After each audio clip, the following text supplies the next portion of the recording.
afternoon, everyone, and thank you for joining us today. I'm Bahar, and on behalf of DARS, I'm here to welcome Edouard Cabay, which we're not seeing. Okay. Is it possible, Edouard, that you... Oh, yeah, okay. Edouard Cabay, which you're going to see. An esteemed architect and researcher whose work is at the forefront of innovation in architectural design and construction.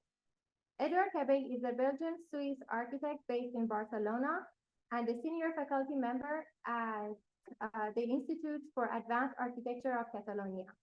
He co-directs the 3D printing architecture program, which focuses on developing new housing solutions using 3D printed earth, enabling non-standard building solutions with KM0 fully recyclable materials that require minimum energy. His research has been recognized globally, having been awarded the prestigious New European Bauhaus Prize. His projects have also been showcased at the last 2 editions of the Venice Biennale of Architecture, among other notable exhibitions worldwide.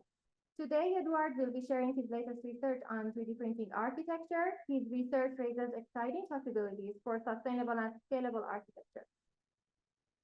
And I'm sure we are all eager to learn more about his research approach, the challenges faced during the design and production process, and the lessons learned along the way. After his presentation, there will be time for a Q&A session, so please keep your questions by then. And before we begin, I'd like to remind everyone that this lecture is being recorded and will be shared later on the DARS YouTube channel. And without further ado, please join me in welcoming Edouard Cabay. Thank you for joining us, Edouard, and we're excited to hear from you. The floor is yours. Great. Thank you so much for the very nice, very good introduction. Actually, and very nice to be with you all. We're on different timelines, so here in Barcelona, it's a little bit over 10 o'clock. That's why it looks you can see here a late night atmosphere. Great. So I'm gonna share my screen and let's go and look at some work. Great. Maybe you can just confirm that you can see. Probably not. Yes, we can see you.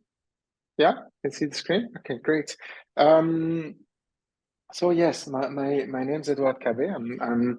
I co-direct at IAAC together with someone called Alexandre Dubord, a 3D printing program that has been running for the last 9 years now. And I'm very much going to be speaking on, let's say, on behalf of IAAC, on behalf of our team, to try to show today where we have managed to reach in these 9 years of work. 3DPA, that stands for 3D printing architecture, is a project that is partially professional, but partially also academic. We have worked for the past 9 years with groups of 15 to 20 students, and they are, of course, an absolute motor in this research. So most of the work you will see today is students' work. We like to work very collaboratively, but of course this would never have. We somehow IAAC would never have gone to where we are now without the incredible contribution of all of these people. Over time, we've worked, I think, with more than 100 people, both students and also in the professional sector. And we've worked also with many partners. I'm not going to state them all here, but one partner with whom we have a very close relationship was 3D, an Italian 3D printing company. Okay, so I'm going to somehow try to do a presentation to take you through these 9 years of research and to try to kind of explain a little bit the status of where the work is today. As Bahar mentioned, this is not only a 3D printing project, it's actually 3D printing with earth. And I'll get to that in a moment, but of course we are interested in earth for many reasons when it comes to sustainability, but also because it's a material that is ancestral. No? So we are within a kind of realm where we are mixing an old material that has been used for thousands of years with all of the knowledge that this comes together with an innovative technology which is today very much at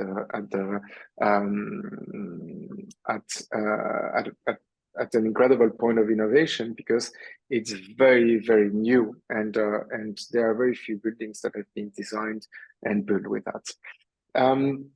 So let me get a little bit into earth without too much detail, because I'm sure that you guys also know about it. So earth is a material for us interesting because there's literally more than 10,000 years of history with that material. It was used, it has been used throughout the world, in all the climates, in all the geographies. Wherever there is a little bit of clay in the soil, earth is a material that is being used as a building material. Furthermore, it's a material that is absolutely durable. If it's well used, today there are many buildings around the world that are more than 5 centuries old, that were made with earth. In today's context of global warming, of energy crisis, earth is an interesting material because, unlike other construction material, it doesn't need to be mined. Then when you have earth, you don't actually need to transform its chemistry by adding energy into it. You can use it directly if it has the right content of clay. And then that also means that if you work with a material of which you don't alter the composition, that means that it's also recyclable or also non-contaminant. No? So no mining, no transport, no added energy, and contaminants. That I think are extremely interesting characteristics for construction material in today's world. And then finally, earth is a material that is available in so many places for free. Just needs to be excavated from somehow. We never take the earth in the first meter because it has some organic matter. Whatever is below, very often is good enough material. Furthermore, earth is a material that is creating waste in cities. And when we do a building site, we excavate the first few meters, and that is normally material that we need actually to go and send outside of the city. So earth is not only available for free, it's actually, there's too much of it. It's a problem for the industry that needs to find something with it, to do with it. So we are very open to use it into construction. But of course, it's also not a kind of dream situation. The reason why earth is little used today, it's because it's not an easy material to work with. First of all, earth is somehow alive. It retracts when you mix water to it and you make a paste and you construct with it. It's a material that retracts over time. So you need to understand well what this retraction means. It's also a material that is vulnerable to water, so it requires special type of maintenance or sometimes special kind of treatment. And then also I like to say, from an architectural perspective, or maybe first from a structural perspective, earth is a material that works extremely well in compression, but that is very weak in tension. And if we think of our buildings today, they're very agilely work with tension and compression in order to create, load descent in certain areas, but also some spans in others, right? If you work with a material that predominantly works in compression, it radically changes the way that you have to think about structure, but also the way you think about space. And if you look in history, most of the earth architecture that has been done in the world is an architecture of relatively small spans and small rooms. And I think that has some architectural consequences that we're going to see a little bit in the lecture. Earth is a material that, as I said before, is durable. There is a lot of earth architecture that is old and still here today and still working very well. But it's also a material that is absolutely making its way back within contemporary architecture, whether in hot and dry climates such as Africa, or also the Mediterranean area. But also we have here on top the house of Martin Rausch in Austria. They have many at the moment earth construction projects in Northern Europe, for example, but also I know in the States. So it's not a material that is absolutely. It used to be very present in history. It's much less present now, but it is here. It's not something that is exceptional to work with earth. And then what we are very interested about is that over the course of history, earth has been used in, let's say, pre-industrial architecture. Pre-industrial means a period in which fossil fuels were not being used in order to make, but also in order to run buildings. Therefore, earth architecture, the traditional earth architecture, is an architecture that is very intelligent because it requires very little amount of effort in order to, or energy, let's say, in order to be made. But also because of all of the intelligent climatic strategies that have been developed over time, it's also an architecture that is very aligned to the climate in which it sits. No, it's also an architecture that was developed in a time where we didn't have the communication that we have today with our cell phones and computers, which means that at a few centuries ago, a community would very much communicate within itself and emerge little by little over the years, over decades, over generations, with an architecture that was specific to their community, without having seen image of what happens in other continents, in other countries, in other geographies. And therefore, earth architecture throughout the world, whether in cold climates or dry climates, humid climates or hot climate, is an architecture that is absolutely adapted to its environment, adapted to the local availability of resources, adapted to the local climate, and also adapted, of course, to the local social structures. But today we have noticed in many parts of the world that there is an incredible stigma on earth construction. Earth construction or earth architecture is considered an architecture of poverty in many parts of the world. People are willing to move from an earth architecture to an architecture with more, let's say, commonly used material that might give a feeling of modernity.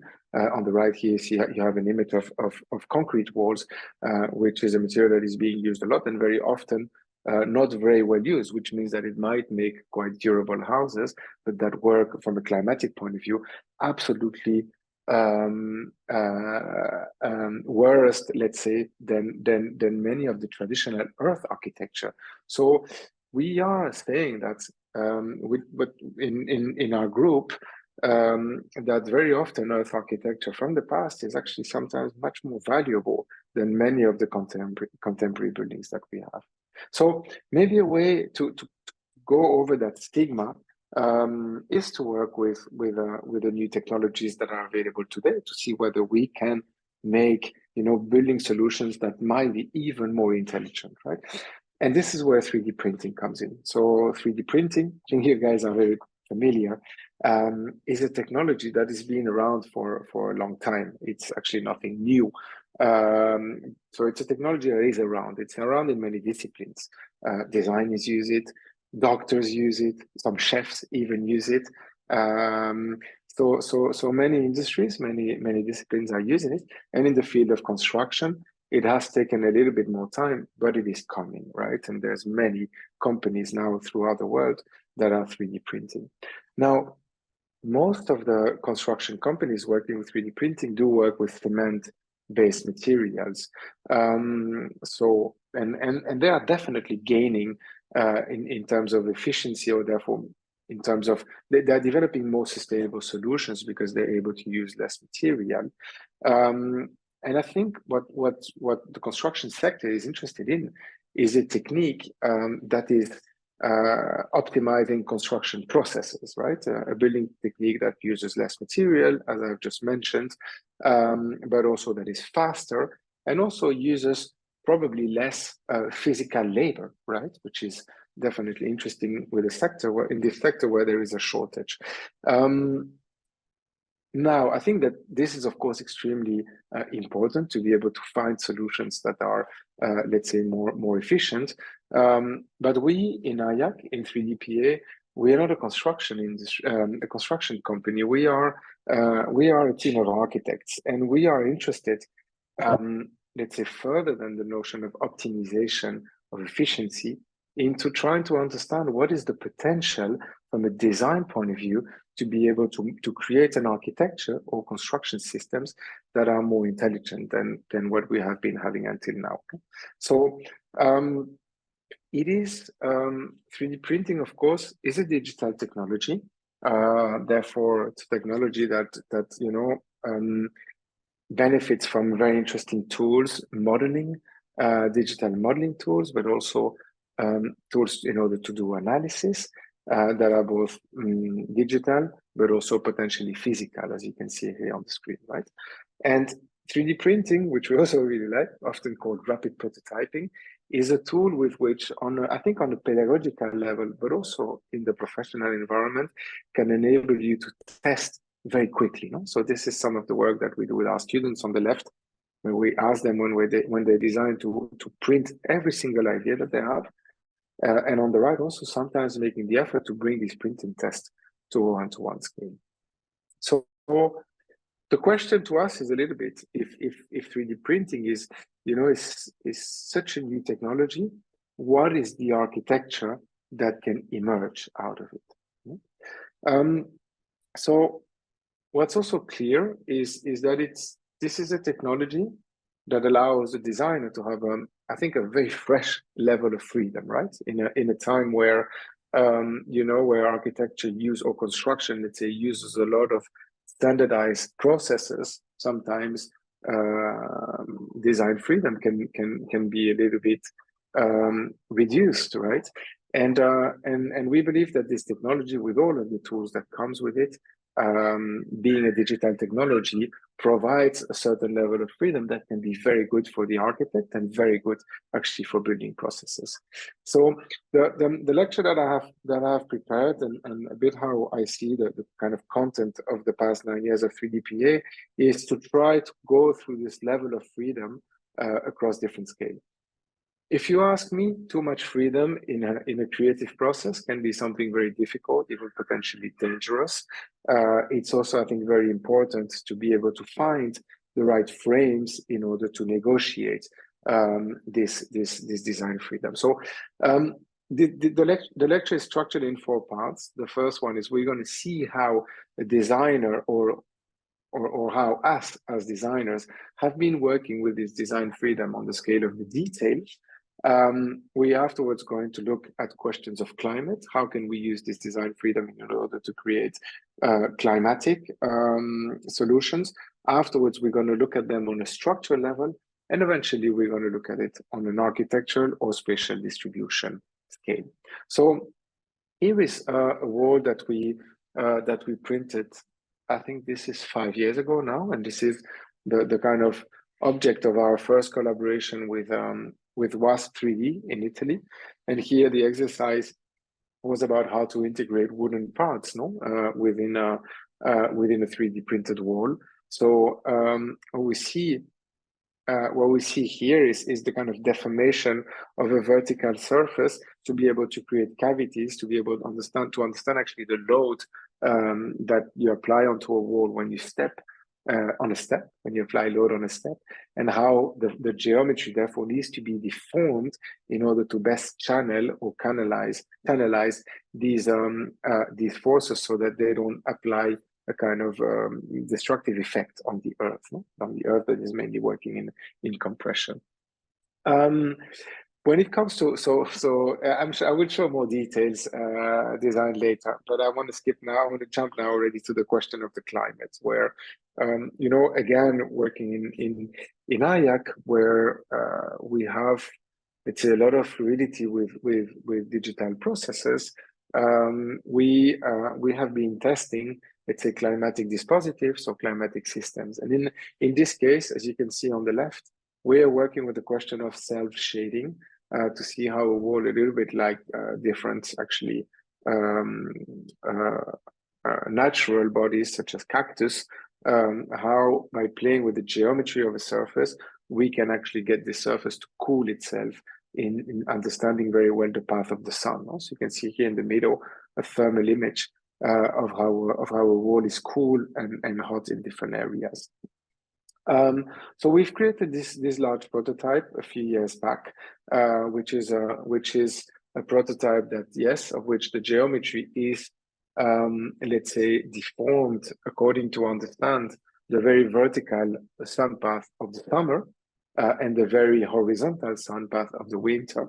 And this is a wall that not only takes care of its heat by the deformation of the geometry, but also by, as you can see on the bottom of the image here, a number of which you can also see here, a number of openings that enables for a natural cooling system. So the cold air from the bottom of the wall travels all the way up to the wall and removes the excess heat that accumulates on the surface. So here you can see the small discontinuity in the bottom of the image, and you can see the full height. This is a 5-meter wall, which we did, where we also were kind of testing, trying to push a little bit the boundary of how far up we could go. This is an idea at the time that we were also testing together with UN Habitat, the UNDP, actually the UN Habitat Development Program, on the question of the refugee camp, which, as you might see from a little bit from the kind of contrast of these two images, no? Many of the kind of solutions that are being used today is about bringing the habitat, importing the habitat from another part of the world, which often results, of course, in very lightweight habitat, which are originally temporary, but as we might see in the image, sometimes really like kind of stay for years and years and years and are absolutely not suitable for a kind of more sedentary architecture. No? So the question, of course, we ask is, rather than bring the materials, maybe it's a matter of bring the technology and use the local material, potentially not just the material, but also local knowledge, and potentially, include the local people that are there in order to kind of collaborate on the construction of their houses. That was a kind of a set of very fruitful conversation we had with UN Habitat. This didn't lead yet to the materialization of a project, but we absolutely hope that in the future it will. This is another project here that happens. You might see on the left some snow in Kazakhstan, where we very often associate earth with hot and dry climate, but it's also a material that works very well in cold climate. So here we are dealing with the question of how to channel heat through a wall. No? And this is a little bit of an insight into our research. This is some work from our students a few years back, where you can see this orange arrow that is the line that shows the heat flux. And the way that we work is we actually work with, we call this performance-based design, where in the design process, we actually first design what we want the performance to be, right? So the first thing that gets drawn or modeled is an arrow, for example, in which we want the heat to transit. And then afterwards, we find the kind of tools to be able to generate the geometry that creates that condition. No? So here you can see then the wall that on the elevation maybe seems more or less continuous, and on the right, whenever we photograph it with a thermal camera, you can see that the designer has specifically decided where the heat accumulation should go, no? Something we can use within our walls. The next level of the kind of how to use this design freedom is to deal with structure, right? And here there's many different strategies, but of course, the question of the dome, the question of the geometrical, let's say, modification of the surface to be able to embed more structural properties, as you can see here, right? Folding lines, rather than to understand, a construction as, first of all, a structural system, and then afterwards a cladding, try to integrate the two and use fold lines in order to kind of provide an extra, let's say, structural behavior to the surface.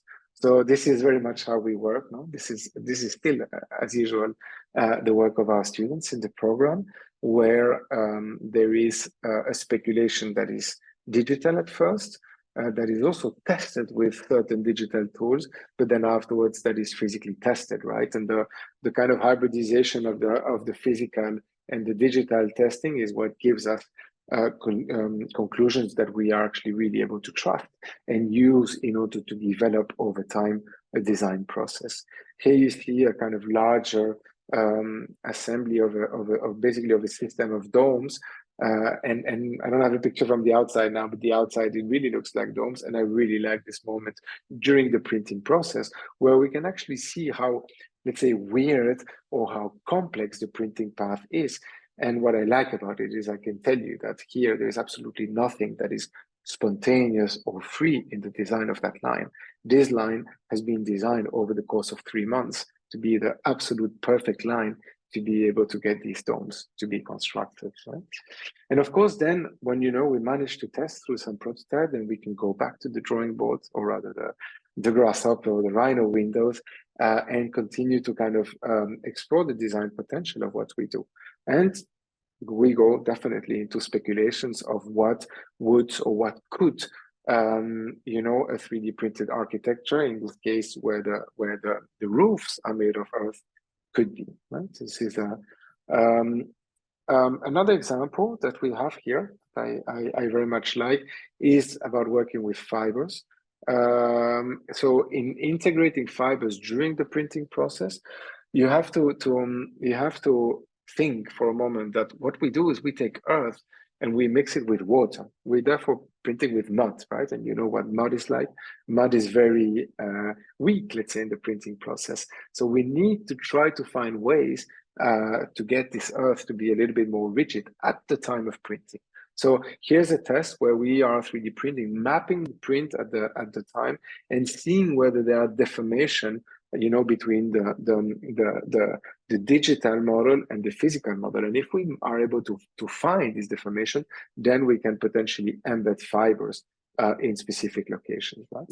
Another way to do this is to use some of the tools we develop in Grasshopper. So here it's a very straightforward one, but extremely useful, which is we have a tool that color codes the surface according to the angle of printing, of course, because if we print vertical, it's much easier for the material to stand. If we start to print at angles, this is where we have the collapse. And I'll give you our kind of value that we've developed over the years. If we print over 25 degrees, our walls collapse. In any case. So the diagram that you have here in the middle, again, it's an analytical diagram, but it's also a generative one in the sense that it gives us the structural solution on the right, which is where do we need to place the fibers to be able to support temporarily during the printing process the kind of exceeding angles to be able to go further than what we would be able to do without the fibers. So here's a prototype in a process where the hand is actually still very much involved, right? These are processes that we would like to roboticize in the future. But so far, we still actually like to work sometimes in very analog manner, or let's say couple the hand together with the robots. Another way to deal with structures is to consider to print on supports, right? And what we're trying not to do is to understand the support as being something continuous, as if we were casting or pouring the material, but rather a little bit like a scaffold to be able to have certain points throughout the printing where we can rest actually some material, right? And this is of course something that is absolutely not new. Many people in the past have worked with this. So here you can see, I think this very nice photograph of an interior, or let's say the underlying geometry of a print on temporary support. The year later, with a group of students trying actually to span. So here, not only the supports are actually placed within the print itself, so actually enabling to kind of skip the measuring part. So the wall itself is its own scaffolding, and then you might be able to see on the top these two pistons that allow actually, because of course we have the question of retraction. So while the earth dries, it retracts, and therefore in this case the kind of timber scaffolding also little by little, thanks to this piston, shrinks over time. Right? This is a very complex process, and we've taken this, let's say, to the last iterations of the research, where we've decided to print on support systems that are curved, because that is a much more symbiotic, let's say, way in relationship to the drying of the earth, right, which is very which is very curved. And so here you've got a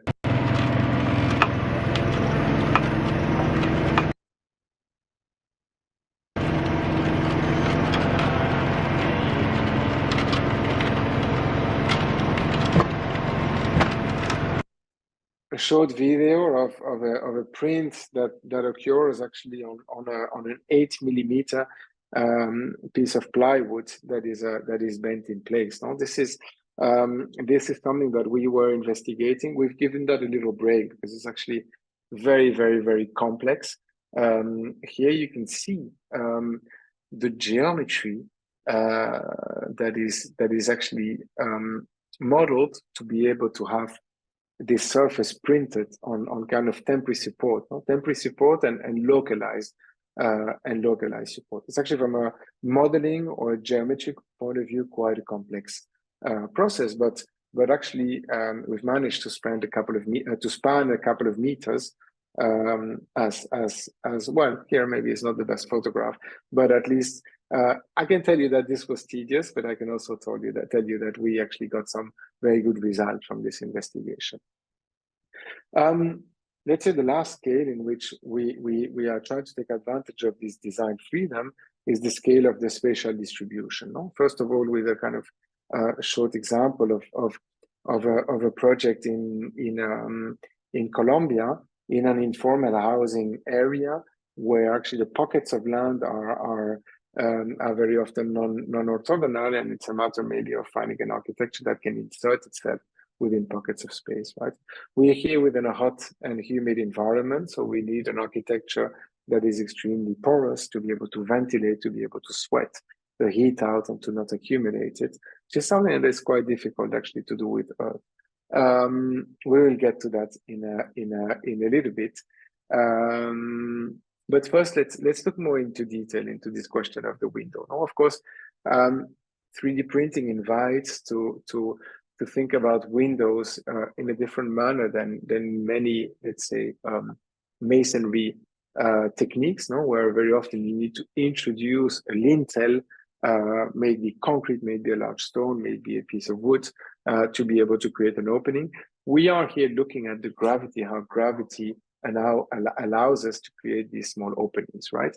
And these small openings, we like to relate them also to a certain vernacular architecture where small openings within a surface would enable not only to climatically modulate a space, but also to play with questions of privacy, right? Questions of transparency of a surface, and therefore have an effect on how the spaces are being used, right? See this really beautiful example of Islamic architecture in Egypt on the left.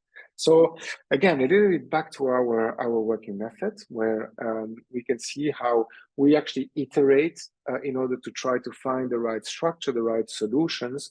And this is, I like to show this animation. This is something we did for the Biennale of Architecture of Venice last year, where we were creating this kind of light device. This is, I think, 1.5 meters high. And here we're working with the full extent of the parametric design tools to be able to kind of play with the deformation of this pattern in order to design very carefully how much light would come out of it, right? When we take the system to the theme of to the element of the wall, we are able again to work with parametric design to be able to say where do we want the openings to be porous from, right? So you can see here, if we look at the wall from the front, we cannot see through, but if we look at it from a certain angle, yes, there is a certain porosity. And some of our students in the past have worked with this on the context of, in this case, of Botswana. So these were students actually from Botswana that were looking into the dynamic of a migration from rural areas to the city, where many people moved from actually housing organizations like the ones that are on the left to a very kind of Western and very imposed type of house, which often doesn't meet at all the kind of structural or social, structures the populations. No? So they were here investigating how, if we can actually really work with the porosity of the wall, we can definitely play with the amount of privacy or publicness of a building, and we can relate that also to the climatic conditions. No? So you have here a house for a family of 32, where the kind of central nucleus are the kind of, let's say, most private areas, which are the bedrooms, and then a little bit like an onion, the further you go away from the centers, the more you have these kind of shared space, as you can see here in this image, no, where the most external areas are becoming courtyard, where some vegetation, but also potentially gardening and growth of food can happen, and then these kind of very private interior spaces where people actually sleep, right? Yes, I want to now get to a little bit to our let's say last couple of years, 2 or 3 years of research, where we've kind of worked as hard as we can into bringing 3D printing with Earth to kind of a domestic environment, right? So first of all, before jumping into the experiments we've been doing here in Barcelona, I want to show a couple of images from previous from our students' work. This is Canfami. This is a project that was developed last year by 3 of our students that won the Initiative 99, which is a competition that was organized by ICON. So this is a competition that the students won, and that they're actually now developing in the second phase, hopefully to bring this to its construction. So keep your eyes open. You might see this project going on site soon in Texas, actually, in ICON. So congratulations to these 3 students that did remarkable work. But the others did no less good work, and I like a lot this project here, because we can see on the left how much working with the potential of 3D printing to be able to create sets of walls, sets of volumes, and very much play with agencies of houses to create a sense of community, to create different relationships between people, to create a set of different spaces. But then also on the right, how this reflects then into spaces that are very domestic and very much, let's say, first of all, alike to the spaces in which we all live, but also potentially working with all the climate factors to create actually housing that is very efficient from an energy point of view, and of course from a material point of view. That goes without saying. So these are techniques that are coming and that are feeding also from this project here, which happens in Val d'Aura. This is the forest campus of 3DPA. We are here in the natural park in the outskirts of Barcelona, and we are working here in the setup where we are testing with our students to 3D print with a kilometer zero material. So in other words, as you can see on the bottom left of the diagram, we literally make a hole in the ground that doesn't go too deep. We treat the material. Treating it basically means drying, sieving, and then we introduce a natural fiber, a local natural fiber in the material, and then directly on site print with it, right?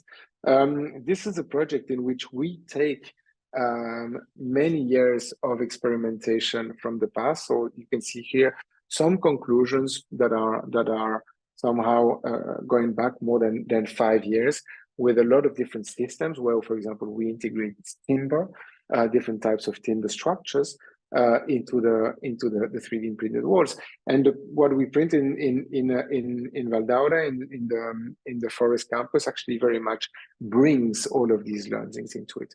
It also aims to be a project which, as I mentioned a little bit before, convinces that we can actually do anyone's house, right? And not try to be, of course, within a research environment, but try to attack the very real question of your own house, right? A house that can go on the market, that anybody can live in. So Here have an axonometric projection that we like a lot, an isometric projection, sorry, to be correct, because it shows all of the elements. So it has, let's say, a temporary, in this case, everything is temporary because we're in natural park. So the foundations are made from natural stones that can be moved. And then all of the roof structures are made from timber to be able to protect the buildings from water. Little by little, this project is building up. So on the left, you have Tova, we'll see in a moment, and on the right, the more recent prototype that was done by our students. And let me take you through a few pictures of what is actually happening. So here you see the beautiful crane wasp from our Italian partners that is at work. So you can see that here we actually, in the natural park, we work at the moment with a generator, but in the future we will work with solar panels. In other words, within an off-grid environment. The bottom of the structures, here what you don't see is that there is a foundation system that is underneath. You can see on the bottom right, actually, which is made from gabions. So in other words, cage that capture or that enclose natural stones. And then on top of this, we actually create a slightly more waterproof foundation. So we use here earth in order to do formwork. As soon as this formwork is printed and a little bit dry, we then afterwards put ironwork and we pour inside earth that is mixed together with a geopolymer, something much more mechanically resistant and resistant to water. So this is the technique to make a formwork from earth. This is the technique that our students have come up with and that we like a lot. No? You can see here an image of the materialization of this after we have actually poured the more resistant material in it. Then afterwards, of course, this formwork is taken and then goes back into the printing of the wall. And here you can see from above the kind of extraordinary quality of feature of 3D printing, which is to do cavities, right? Cavities are extremely powerful from a material saving point of view, from a structural point of view, from a climatic point of view, from a service point of view, to be able to integrate fluids afterwards. So something extremely useful. So we work actually with walls that are quite massive, quite thick, but as you can see from here, they're actually quite airy in a way, at least 50%. You can also see in this image the deformation of a pattern, which is about how to receive structure in certain areas. No? So here you can see a pattern that is, let's say, geometrical, extremely complex. I will tell you to draw, maybe not technically, but difficult to design, because this line that you see has to match many different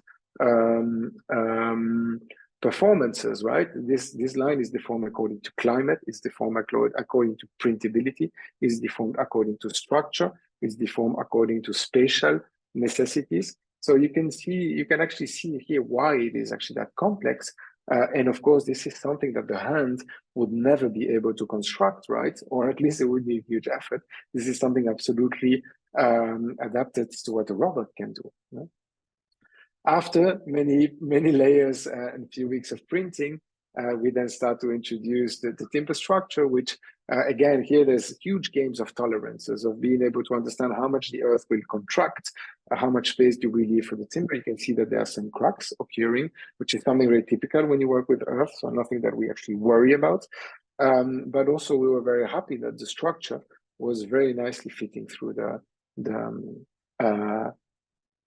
walls.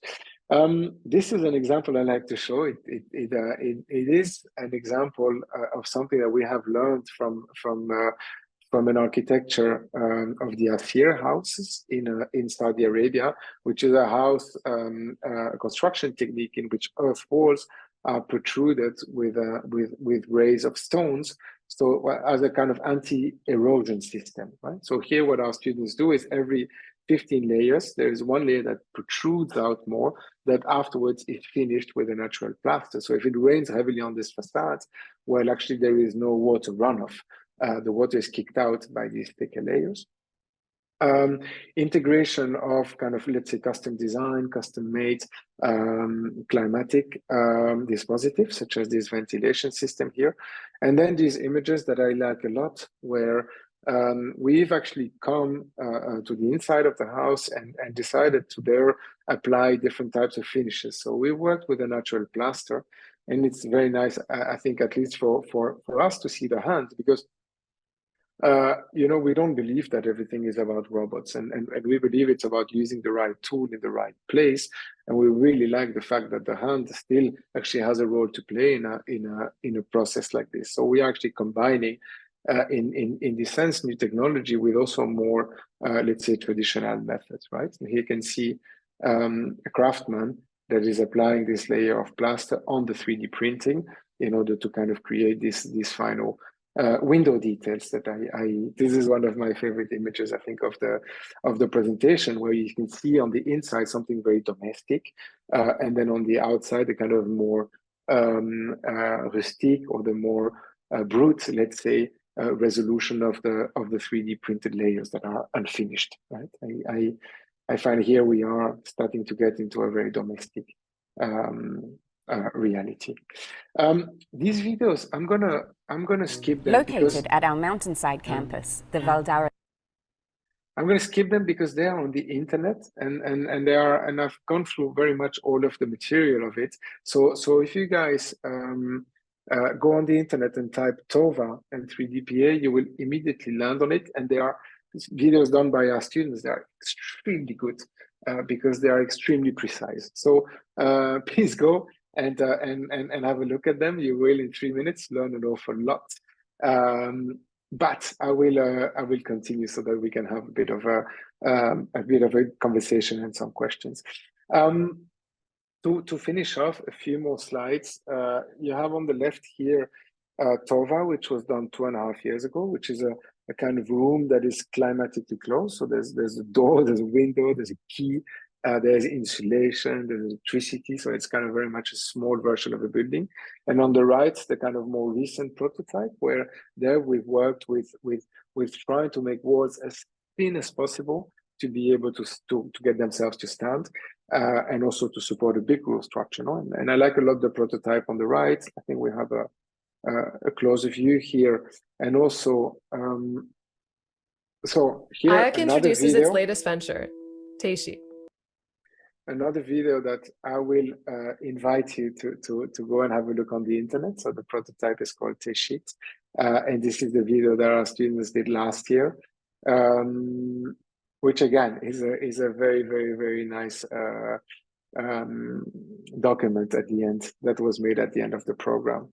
But let me show you, rather to get a little bit more into technical details, the section on the wall that you have on the right, right? So we have done actually a wall that we deliberately, or that our students deliberately wanted to make as porous as possible, simply because this is something that in earth construction does not really exist, right? Because earth is a material of mass, the material of compression.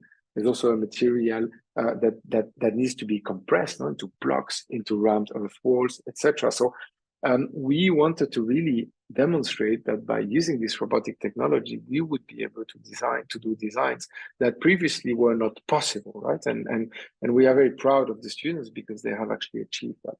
So here you can see the kind of section through the wall where you can see the cavities that are not only used for material saving, for example, but also for the passing of post-tensioning cables that actually bridge the wooden roof to the foundations of the building to be able to avoid the uplift of the roof, which is quite problematic.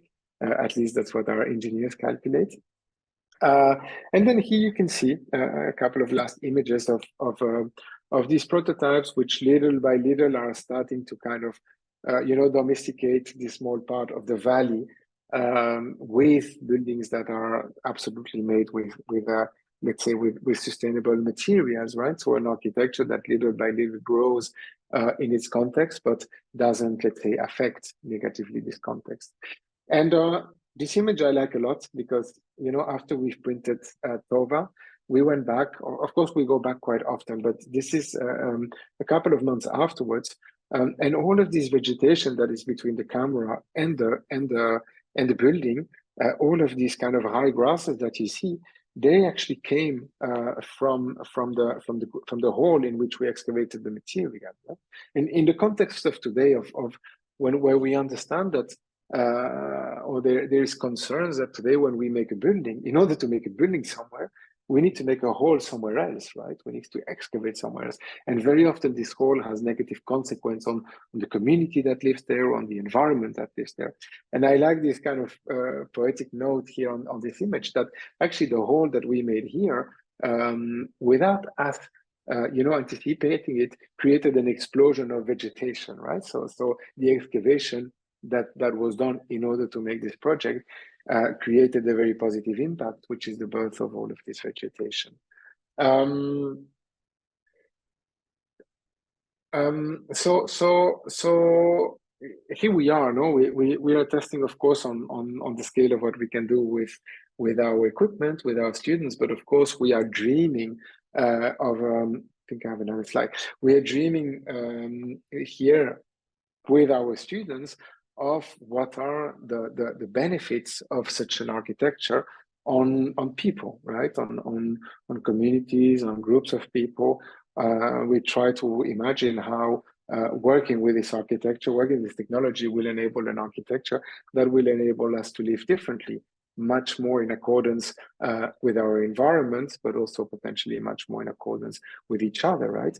Being able to escape from an architecture of repetition, an architecture where every house needs to be the same for economical and standardization reason, but a house in which the users can very much take part into the design of the place where they're going to be living, but not only in the place, but also potentially in the spaces in between the habitations, the spaces that are shared potentially by different people.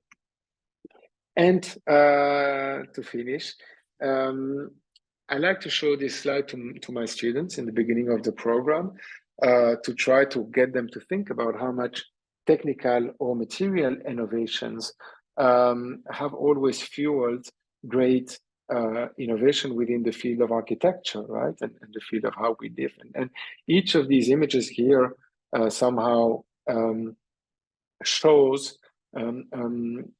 either technical details, structures, or spaces that are absolutely, let's say, emerging from the understanding or the use of a technology or a material, right? So throughout history, it's nice to try to understand architectural history according to technical and material innovation. And we are definitely looking for that because 3D printing is such a different technology. Of course, you can relate it to bricklaying. That's definitely a very intelligent thing to do. But it is nevertheless a technology that is very new. And I think I think there is an architecture hiding within this technology that I think no one yet has really discovered. That is definitely what we are looking for. We are looking for how to make a very intelligent and new architecture that comes from this new technology, right? This image here, you can see a kind of gap of on the left, the first Ward Castle, the first house that was made from reinforced concrete, actually in the United States in 1873, and then on the right, 40 years later. Approximately 41 years later, the Casa Domino, a system invented by Le Corbusier that was then applied over the course of many decades of a very intelligent way of working with reinforced concrete. No? And it took 40 years for people to experiment with this new technique at the time of reinforced concrete before someone actually found a good way to work with it. So today, maybe we don't need 40 years because I think we are many more people working on that, and we have extremely powerful tool, and we have the power of history, the knowledge of history. But it's definitely something that is not obvious and that requires a lot of research and a lot of intelligence, right? So I will leave it here. I like this image because this is kind of a speculation of what could be an architecture of 3D printing.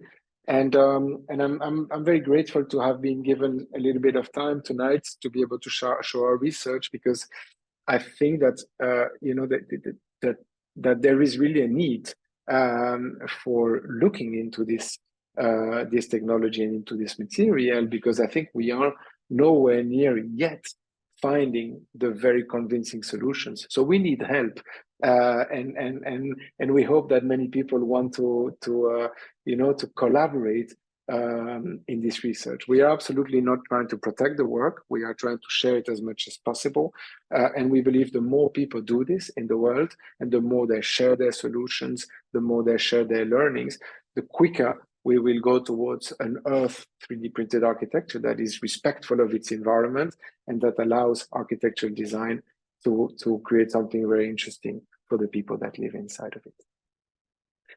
Thank you very much. That was my my last slide.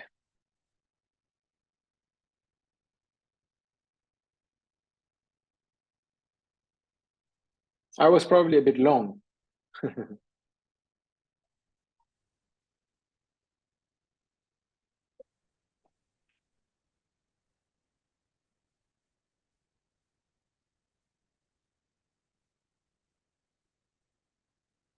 And I'm not hearing you at the moment. The marshal is muted. Yeah, sorry. No, I was far away. So thank you for your presentation. It was very insightful, truly inspiring, and I think everyone has gained some insight. So the floor is open for any questions. Oh yeah, you should come here too.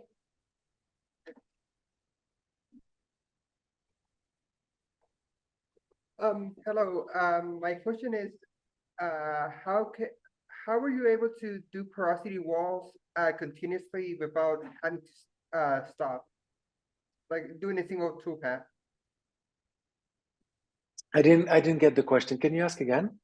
When you're showing your porosity walls, how were you able to continuously print out the walls without having to do stop the machine? We were stopping. Oh, you were stopping. Yeah. Yeah, come.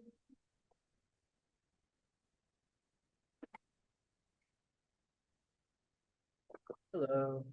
I was just curious what the time difference between using a 3D printed material versus you know, a standard material, and then also does the energy output really make a difference? Great. It's a very good question. So earth takes a while to dry. If you or let's say mud takes a while to dry, right? And of course drying is difficult for us because it means also retraction. We have a material mix that enables a 1 to 2% retraction. So if you print something that is 1 meter, you have then a couple of centimeters of retraction. So that is something that we have developed knowledge to be able to deal with over time. But also this is something that happens over time, right? So our wall take a couple of weeks to dry well enough to be able to apply a roof structure into it, but then continue drying for several weeks afterwards. And in the same time, maybe more immediate, we are only printing 20 to 30 centimeters a day because the material dries slowly, and therefore the layers that goes on top, the weight that goes on top could destroy whatever is underneath, right? So if we would work with a material that would dry faster, we would be able to go much quicker. That's what companies, you know, that work with concrete mixes, they have a material that dries in 20 minutes. They can print continuously. They never have to stop. We have to stop. After 20 centimeters, we need to go to sleep and come back the next day. So that is definitely something difficult with the material. Now there are people that are working with different earth mixes that are maybe not exactly the earth that you take from the ground, and they have to go through, you know, mixing of different materials. So, but still make very good, actually sustainable solutions that are materials that actually, because they contain, let's say, plastifiers, they don't need to have so much water in order to become fluid, and therefore they also dry much faster. But I think you've put your finger on a very good on a very good point. No? When it comes to the energy, the energy to fuel the printer is nowhere near the energy that you would need in order to make concrete, right? In order to make concrete, you need 12 or 24 hours of heating the material at 1,200 degrees. It's a considerable amount of energy. And in our case, working with the 3D printer, it's basically 3 small motors that are working. So it's kind of the same as concrete mixers or very common on-site material. We work with a small generator, and it actually consumes very, very, very little energy. So from an energetical point of view, and we also know, because we've done the math, that over time we will get solar panels, small surface of solar panels to be able to fuel the printer. So the amount of energy that gets put into the printing of this project is actually extremely little. So that is something we are very convinced about. Thank you so much.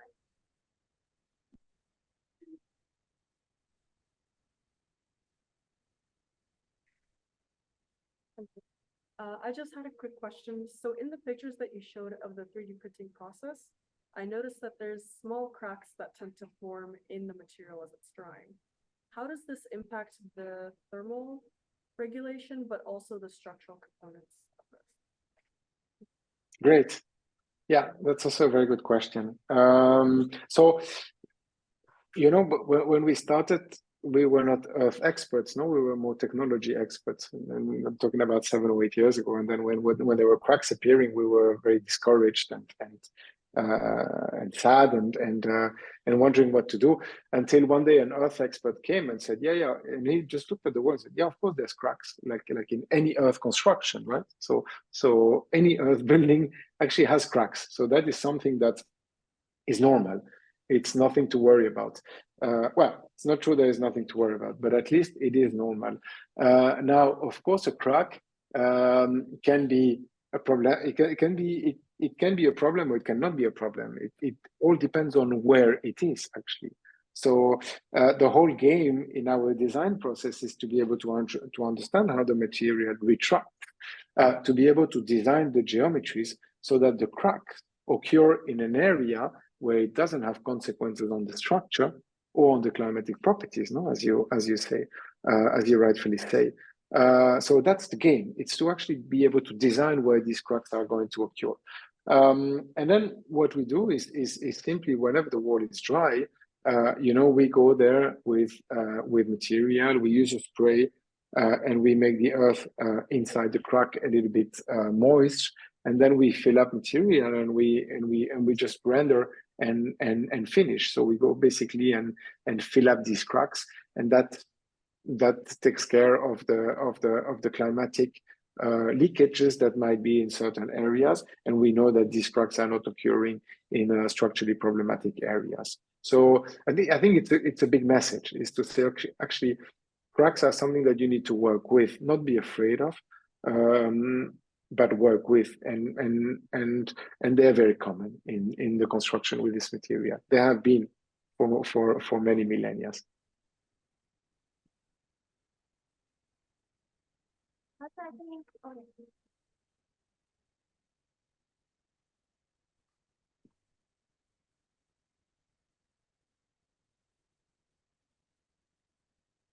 Can you hear me? Okay. Yes.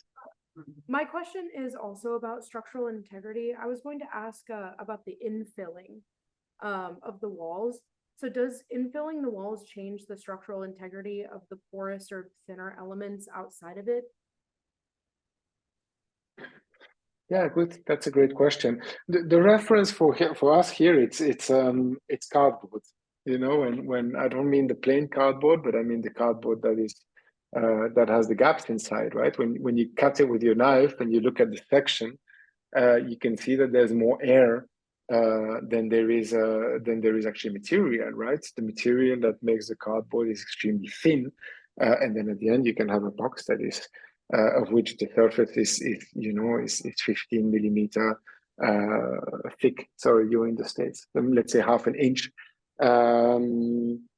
But then if you accumulate the thickness of the material, it's just a few millimeters, right? So that is a very intelligent use of structure. So I think that to be able to work with a wall that is not completely filled, that is not massive, I think is a great chance, because there is material saving there, but it also means that you can deform your wall however you want to be able to match the structural needs. Now, from a design point of view, it's not straightforward, because you need to understand structure very well. And I didn't mention our structural engineers that are called Socotech, but we work with a really good team of engineers that tell us exactly, through simulations and also through engineering knowledge, where the wall needs more thickness, less thickness, and we are designing our walls according to structural knowledge. But for me, you've used the word infill, which I also use often, and I have to say that I actually don't like this word, because for me, it's not, when we design, we are not designing the outer surface and the inner surface of the wall, and then we put something inside. I like that actually we are designing the thickness one by one, and the position of the outer and the inner surface are just a consequence of whatever pattern of lines you need within the wall. So for me, the infill is something that comes a little bit from the technique of 3D printing with other materials, where often there's a code that goes and infills surfaces to make them structurally working. To me, I like to think that the thickness of a wall needs to respond to the structural need, and that there is actually no infill pattern. There's just a number of layers that need to do a structural, a climatic, a constructive job. I don't know if this was a very clear answer to your question. Thank you so much.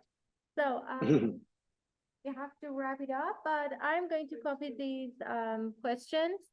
We have 2 other questions online, and I'm going to email them to you. Oh, sorry, that was the other one. You can see those. Oh yeah, you can see the questions, I guess. Cool. Let me. Yeah, but I think we have only 5 minutes, maybe. Yeah, we have passed over time. I know it's late over there, and It's okay. For me, it's fine. For me, So it's fine. I don't have any more. Yeah. I don't have any more plans today. okay. No printing session. No. So maybe you just reflect on the 2 questions which are in the chat, and maybe Great. just also add some insight about, we know that you are also making some small cool robots. I remember there was this exhibition called Automatic. So how do you see that like experimental relates to what you're doing in IAAC? Just as maybe a closing note in addition to these 2 questions. Cool. Very nice. Very nice. Very nice. Thank you for that, Stina. Great. Okay, so let me quickly go back to the 2 questions that are on the chat. What do you think is the main barrier to scaling this technology and making it affordable to the world? The main barrier is that it needs more development. So the barrier is that we are too few people doing this. The more we are, and I hope that we are convincing with the work that we do, so that other people want to do it. No, we're not alone. There is someone called Rael Sanfratello who is doing it in New Mexico, in California, in Berkeley. WASP does it in Italy. I'm hearing that there are new teams around the world that are also starting to do it, and this is for us very encouraging, because if more teams do it, it means that they believe into it. So I think we're good, but we need more people. So of course I want to invite you to also do this, no? And to really 3D print with Earth. It's really possible. Why is it not going much faster, and why do we need more people? Because well, first of all, I think that the material, earth, is a material that is less forgiving. I don't know if it's forgiving, but of course it's, if you compare it to concrete, that requires huge amount of energy. So from the footprint point of view, earth is much more interesting. From a mechanical point of view, concrete is a much easier material to work with. There is definitely a huge momentum in the industry for concrete printing, which means that there's many labs around the world that are working on the best concrete or cement recipe to be able to dry really fast, to be able to be structurally optimized, right? So there's definitely more effort, more money, more people into cement-based 3D printing than in earth. But I can also see that, you know, within architectural academia and within offices, earth as a material is coming back, and a lot of people are looking at it. So not really Barry, but basically we need a lot of people to do this with us. That was for the first. And the second question, if I didn't understand wrong, you're on a structural simulation and also physical test afterwards. My question is, if yes, with what tool do you simulate the structure, and how much the simulation is precise compared to reality? Okay, cool. That's quite technical. So we work with different tools, simulation-wise. We work with Caramba, which is a great tool. It's a Grasshopper plugin where we are able to have very quick feedback between geometry and or let's say modeling and performance. But then also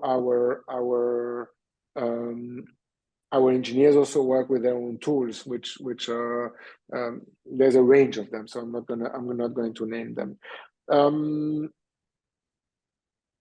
How precise are they? So our engineers, they for them it's very difficult to simulate 3D printed walls, because I mean, you know how structural, or maybe you don't, but structural simulation tools, they're based on an abstraction of the world, right? On a simplification of how the material world works. These abstraction or these simplifications, they are done for all of the traditional construction technique, for timber structures, for concrete structures, for masonry walls, for steel structure, etc.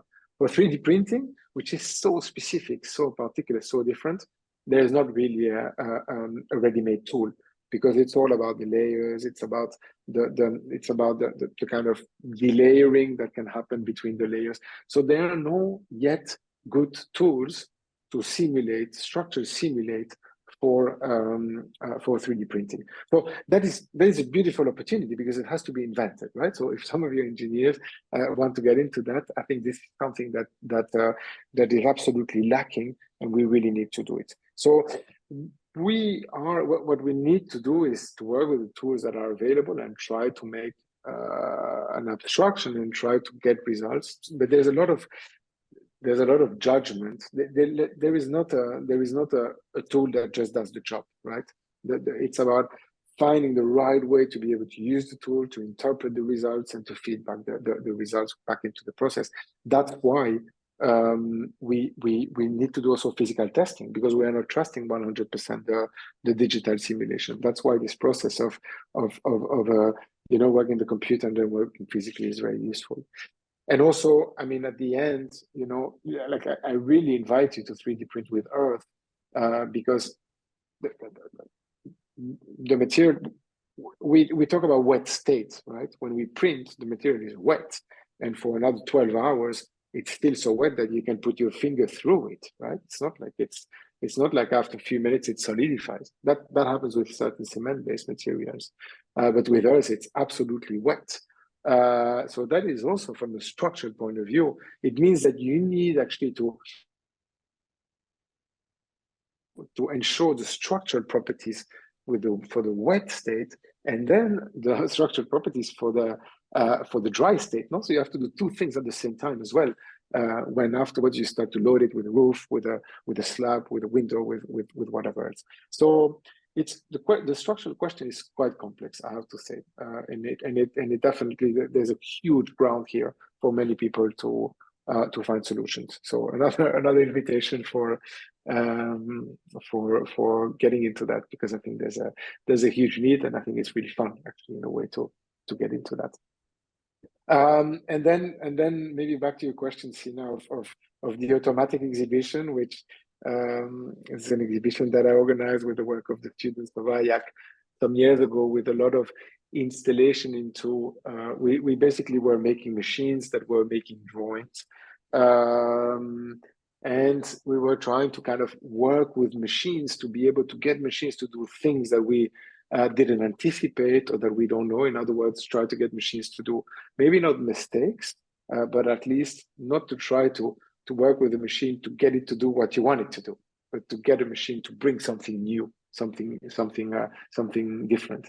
And I'm working. We have a program in IAAC that is called MRAC, a master, which is the master in robotic architecture. And this year I'm going to be teaching the design studio there. And I'm very interested in this idea of how to get something more of a machine than what you can expect it to do. No, in other words, okay, you are in the States. There is the great, let's say, industrial tradition of the production chain of Fordism, where you make a machine so that it creates thousands of times exactly what you want it to do. No, if the machine does something slightly different, it's considered a failure. I think nowadays with digital technology, the question of the machine and the question of how the machine is operated and the type of machines that we have, they can do things that are so crazy that I like to think that we can do things with them that we were not able to do before. No? Not just in the question of economy of scale of reproduction, but also creatively. So for me, digital technology, whether it's code, whether it's use of a robot, it's an incredibly fertile ground for creativity. And I hate to talk with my students about optimization and about efficiency, because for me, that's something that definitely we need to work on. But I find that so boring. I find that with optimization and efficiency, we will make great supermarkets.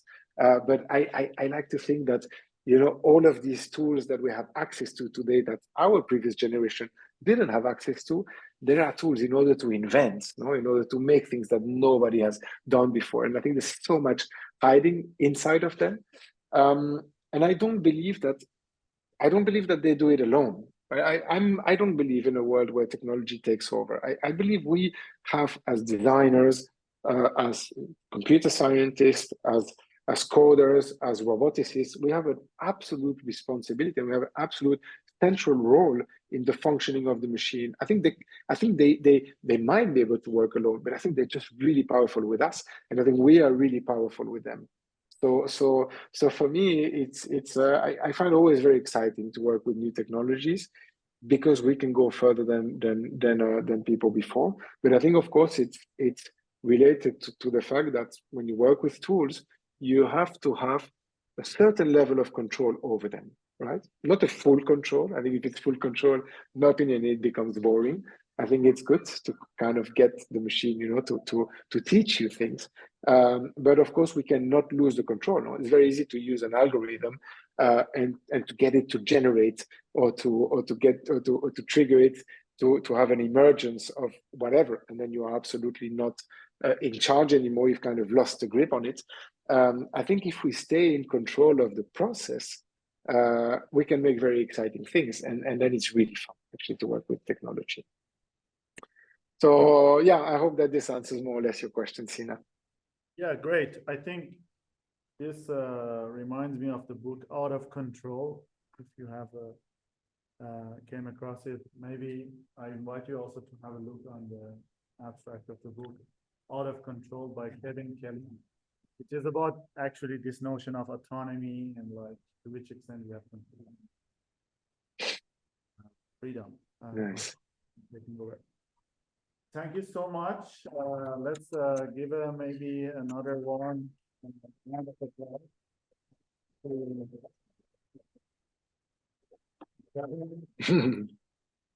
And also to Edouard. So the recordings will be available online. I think this is going to be a very good source of information for everyone. And thank you so much. Thank you so much, Edouard. We wish we You're had welcome, pleasure. we had a chance to celebrate Well, it in person maybe next time. Absolutely. And I didn't think, but I didn't say it, but of course you guys are all absolutely welcome to the Forest campus. Whenever you come to Barcelona, to Europe, please come and visit us, all of you.